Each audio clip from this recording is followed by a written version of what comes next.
let's turn our attention to the defensive side of the ball. We've had some conversation. Edge rusher, and when you look at that, J.J. Watt, they also mentioned Rashard Weaver. Kind of in my mind, and we've alluded to this, it's kind of J.J. Watt and then everybody else.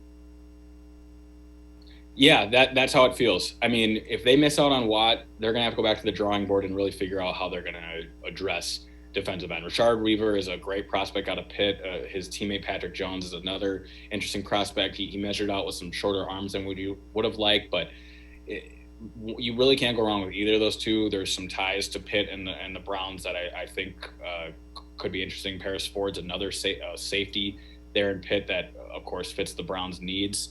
But Weaver specifically, there's a lot to like.